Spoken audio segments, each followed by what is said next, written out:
That's okay. You want me to run cheers? You want me to go right into cheers? Yeah.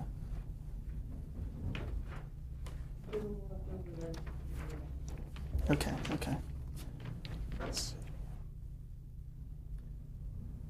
Okay, we're talking about Cheers, and I want to ask you about the planning stages in terms of the concept. I'm sure you heard it from the two Mormons from Henderson, Nevada, but I will tell you too.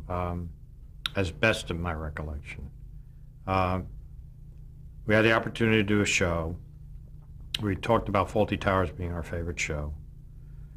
We talked about doing a show in the hotel, but we felt it would take place in a bar. We thought about doing a bar in Barstow, California, on the way to Vegas, because you could get all those types on there, you know, stars or people going to try to win their fortune. And then we said, no, we just want to do a sports bar. We need to send it in the city, which is Rabbit Sports. Boston came right to our minds.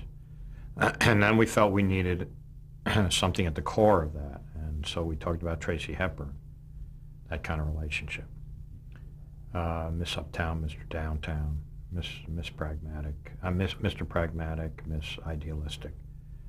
And so all those things went together, and we started to talk about characters. And you know, we knew we wanted an ex-jock, and Sam Malone was originally a wide receiver for the Patriots. But when we cast Teddy, he didn't look like a wide receiver, so we made him a pitcher. And I remember one night, Glenn Charles, the boys wrote a script. We talked about it, talked about the characters, and the boys went off and wrote a script, came back with one dramatic change, which is the character of Diane. Because originally we talked about Sam working for a woman. This Lothario has to work for a woman who was his boss, you know, which in essence became When Kirstie Alley. That became the plot when Kirstie Alley showed up. So they came up with this character, Diane, who was this wonderful character. And I remember reading the script and saying to my then wife, I said, oh my God, the Charles brothers have brought radio back to television. It was so literate and so smart and so uptown. And, you know, my job was to bring them in and sit them down, which was not hard. And so, then we began this, the casting process. But the boys really wrote that script. Did you go to the Bullfinch Pub in Boston? Or? I was called at 1 o'clock my time in the morning, 1 a.m., by Glenn and Marianne Charles. He said, Jimmy, I found the bar. So it's 4 a.m. his time. And he had found that. They had gone back to look. And it was just, you know what, it's all the right choices. You know, you make choices, but you can't say they're all the right ones. On that show, they were all the right choices. It was like it was blessed. Everything came together. When somebody left the show, we got somebody just as good. When Nicky unfortunately passed away, we got Woody. We introduced BB. We introduced Kelsey as a plot device. It was an amazing run on that show for how good, you know, how lucky we were to get the right people in the right roles. Let's talk about the casting of the leads. How long was the casting process on? Forever. 6 months. Normally you don't have that much time. We started reading people, and the people we eventually cast, Ted and Shelley, were not unknowns. I had seen Ted read for Best of the West, and he had been in the Onion field. So I kind of knew about Ted. And then Shelley Long, everybody, she's a Second City girl, everybody had been trying to get her in a pilot, and it just never worked. So we did bring those two in to read, and they were good individually, but there were a couple of other good choices. And the day my daughter was born, February 15th, 1982, we had the final audition for the show, and there were 3 pairs. There was Fred Dreyer and Julia Duffy, Billy Devane and Lisa Eichhorn and Ted and Shelley. And what we did was we got a stage that had a bar set on it. We had set up chairs because we brought the network and the studio together. We did a little performance. Each couple ran the scene, and we fed them. We had to feed the executives. They get cranky, and then we went all upstairs to talk about what the choices were, and they were all good choices. The closest person to Sam Malone was Fred Dreyer, who was a professional football player. Freddie had that peacock stature. Bill Devane had this old sage quality to him that made Sam very interesting. All three different ways to do it. But the most sparks came from Ted and Shelley. They, that kind of chemistry you can't. Not me, I didn't do that. That's the way they behave. It's like Eric and Deborah. It's like Judd and Danny. All that kind, it's like Fraser and Niles. That, a director doesn't do that. That's a gift from God, if he can get that. So, we decided to go with Ted and Shelley because we felt Ted was younger and the upside would be that way. We felt Freddie Dreyer wasn't experienced enough. But but we did bring Fred on the show. Fred played Sam's buddy, who was a sportscaster. And whenever Fred would come on the show, I would say to Ted, watch the way he behaves. Watch how he struts. Watch how he's a peacock, because that's what Sam Malone is. Because it was very foreign to Ted. I took Ted to his first baseball game. So Ted's a farceur from Carnegie Mellon. Sports are not his ken, so Teddy learned a lot about how to pretend that he knew a lot about sports. Did he know anything about bartending? When we sent him to bartender school. But what they do, they cut lemons most of the time. Because if you made a drink, it made too much noise with the ice, and you could use a squirt of beer. They poured beers, but mainly cutting fruit. During that casting, did the network's executives agree with you that these are the two? Was there a lot of no, it was the Brandon Tartikoff, who was my dear friend and genius, and Grant and Erwin Siegelstein and Gary Nardino from Paramount, and our agent Bob Roeder. It was pretty obvious. Where the upside was. The hardest thing was, I think, passing on Bill Devane, because he was so good. And Danson had been on Taxi? Yeah, but that was after. We had already kind of been sold on him. I think, or I don't remember. Yeah, I don't remember. They cast him on Taxi, but I think we had already chosen him. I don't remember. But. And was Bill Cosby at some point connected with? Well, when the boys when the first script arrived, they had who they wanted to play the roles, and they wanted to do black and white, so they had a black bartender and a white Diane, and they wanted Lloyd Bridges for Coach. And we always wanted Rhea. We knew about Rhea. Carla was in essence written for Rhea. But that's what they tried. They wanted to do. But that we never. I think because we were doing. It was enough that we were introducing alcohol on American television, and bars are not fancied by a lot of people. So we backed off the other thing. Was there a network concern over that people would be drinking? Mm-hmm. Mm-hmm.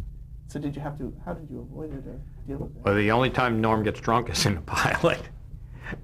That's the only time we were socially responsible. Norm gets drunk and Coach takes him home. But he never got drunk again. And we did designated drivers occasionally. We never had a falling down, we never did falling down drunk, any of them. It was, they were, but we had problems from the network. They didn't want us to say brand names, and we fought them tooth and nail for that, and we won. The only way we won is it would be, in the script it would be written as Norm asks for a beer, or somebody asks for a scotch, and Jim Burrows on stage can tell him at that point what scotch to say. But you could, if you wrote it, it would be like it was, you know, you were being paid to write it. So that's how we did it, and we tried to make the bar as beautiful as possible. I got Dick Silbert, who is a famous movie art director, to create the bar, because we wanted it to look rich, because America had to come to that bar every week. How closely did it resemble the Bone Finch? You had the downstairs, a lot of the stuff on the walls, but there's not a central bar in the Bull and Finch. There's a bar against the wall as you walk in, and there's a big back room at the Bull and Finch, much smaller there. Now, since you knew you were directing it, did you sit down with him and make sure that you would have interesting-looking shots, things like that? Mm-hmm. I wanted the circular bar. I mean, the square rectangular bar. It's a lot easier to shoot. It's you know, if you have that one bar, if you have one bar, it's tough to get angles. But with a circular bar, it's much easier. It also is a big thing in the center of that big set, so that your camera goes across it. When it, you know, the cameras used to move a lot on that show. They don't move on the shows I do now. The sets are smaller, so they don't have to move as much. And I wanted a back room. I wanted that hallway to give us depth, and you know, he did a really good job. That's a really good set. But Dick's tonality is what makes it great. He says you want him to come in this. Dick said, you want people to enter left to right. I said, why? He said, people read that way, which I thought was so interesting. Never thought. And he said, you want to put it up high, have the entrance up high. So, and there is the Melville's. You go up to Melville's. There is a restaurant upstairs in the Bull and Finch. But just a lot of the woodwork and stuff like that comes from there. Did you know where Norm was going to be sitting from the beginning? No. How did that happen? There's one reason Norm sits. He sits in the wrong place. Norm sits in the wrong place. Any guy who walks into a bar sits right down. He would have sat right at that stool where Diane was sitting in the pilot, but Diane was there. So I had to walk him across the stage, and then that's where he sat. And in hindsight, he probably would eventually ended out sitting there, because that's where the waitress station is. That's where so you have easy access to Sam's office, easy access to the back room, and that's kind of the focal point of the stage. And can you talk about casting George Wendt? Well, that was a no-brainer. We all knew about George because he did a Taxi. He played an exterminator on Taxi, so we said, there's one person for this role. And we cast him, but he was in second position. He was on a show called The Bronx Zoo. Is that it? It was a Gary Goldberg show with, yeah, I think it's The Bronx Zoo. Yeah, it was on that, and that got canceled, so George became Norm. You know, he was originally called George. That was the name the boys wrote, and I said, just change it for me. Because it was like when I was doing Mary, Ted was playing Ted Knight. So it was always, so he became Norm. But again, we knew about him. Oh, that came back to haunt you with the Woody Harrelson. Yes, I know. I know. So, can you describe the character of Norm Peterson? What were you trying to get across with that character? Oh man, that's a slam dunk. That character. If you've ever in a bar, or if you ever frequent a bar, every bar has a Norm. There's a bar I in the late '60s and early '70s I used to go to called the Allstate Cafe in New York City, and there is a Norm there. There's a Carla there. There's a Sam there. There's I don't think there's a Coach there. And there's a Cliff Clavin there. Let's talk a little bit about casting for Coach. Who are considered for that?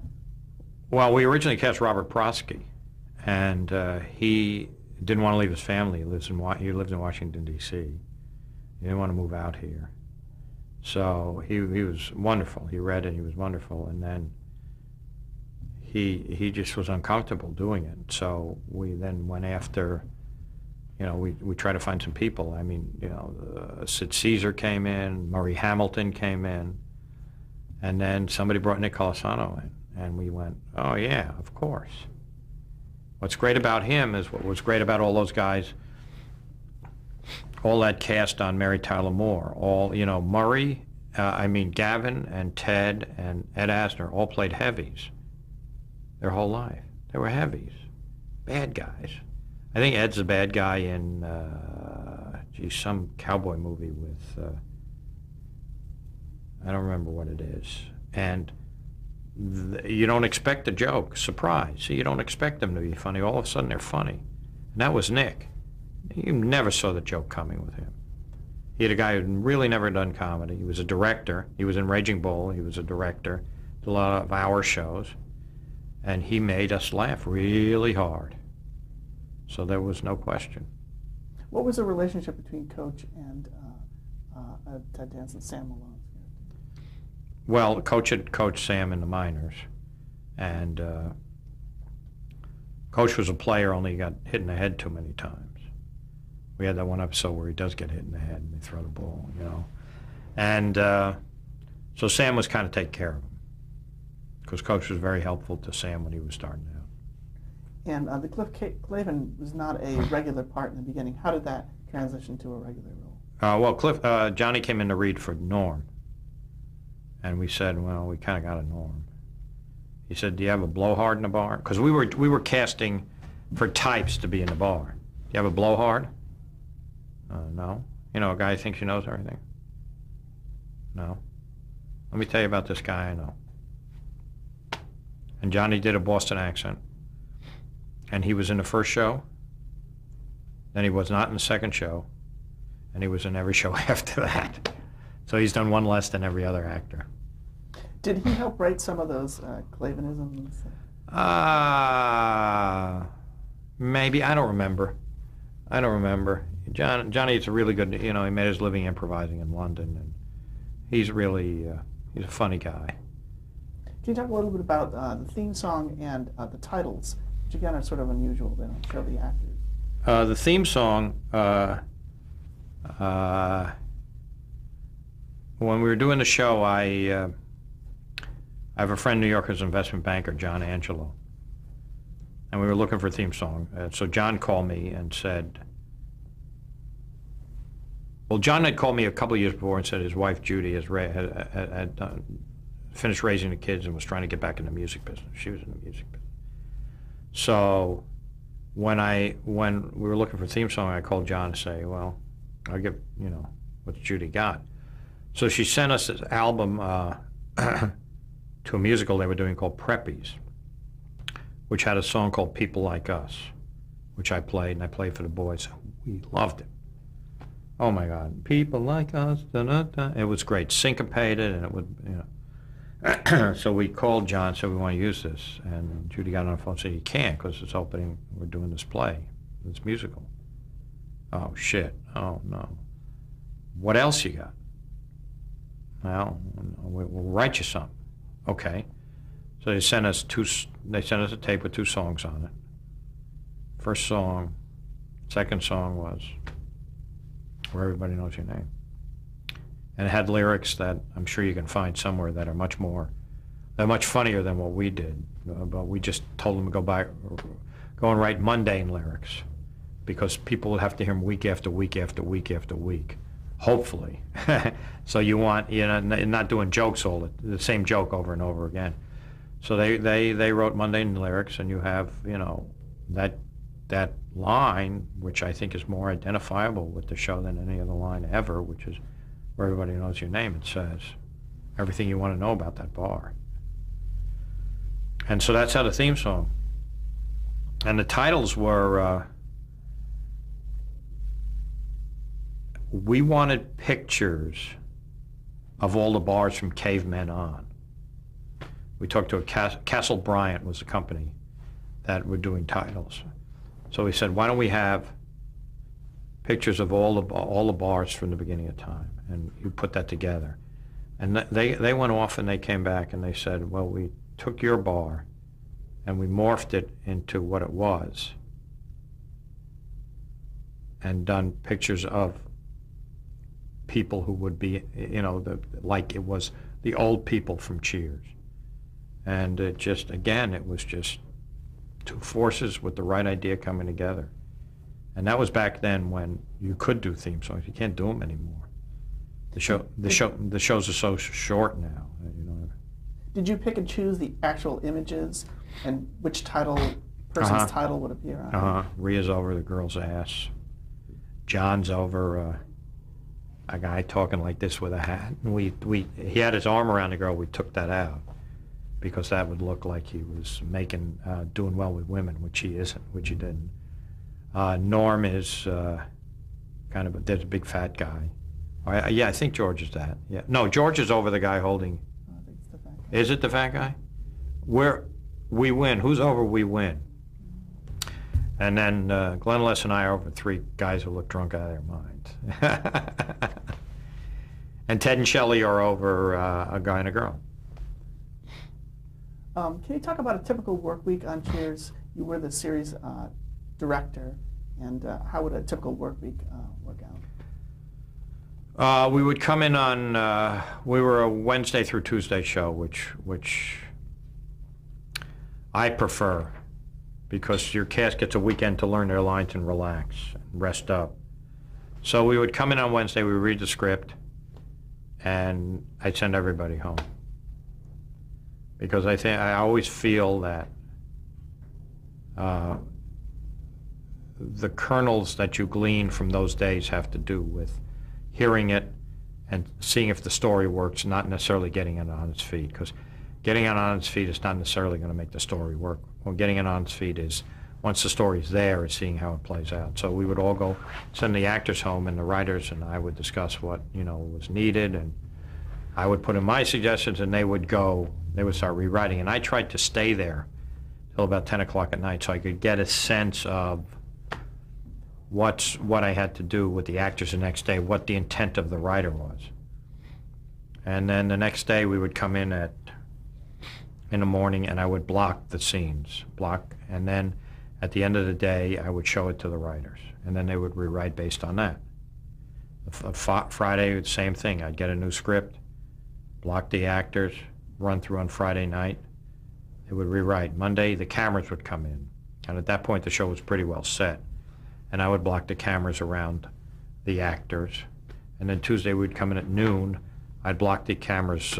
I'd run every scene twice, then have a run through, and then shoot the show. You mentioned a lot about keeping the energy up. How did you go about doing that? Well, it's important to keep the energy up after your success. In the beginning, that energy is always there.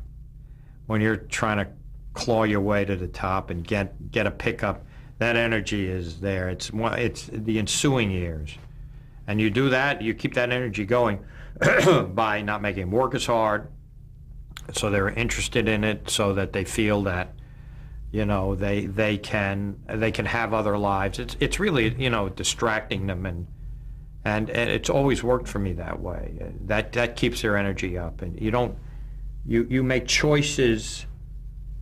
If you feel a scene doesn't work, you don't spend a lot of time on it, because that's draining if you know it's going to change. Again, rearranging deck chairs. So you try to make executive decisions as a director that facilitate the smooth running of the show. What was the writer's room like on Cheers? That was a great room. My favorite time was to be alone with Glenn Les in that room, because I would sit there like a bump on a log, and I would just listen to the two of them. Talk about what was wrong, talk about stories, talk about ideas, and they were like twins. They're very quiet when they talk to one another, as you know from interviewing them. They're very soft-spoken, and they would literally talk loud enough for the other person to hear. And I had to crane, but I learned so much from them, and I can understand their shorthand after a while about what was needed. And they were so generous, to allow me in there and to include me in this because I'm not really a writer. So I'm eternally grateful for that opportunity. And so I wanted to make sure that I executed what they wanted.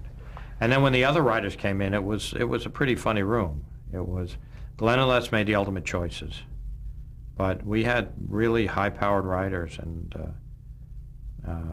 it was great to hear those laughs. Did you have a roadmap of the show? Did you know where it was headed? Well, we knew that. No, when we started out, we just knew there was flirtation between Sam and Diane. Then we got a pickup.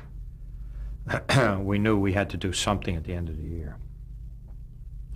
So, and that was, they have to get together at the end of the year. If Sam couldn't get a woman in bed in 1 year, then he's not Sam alone.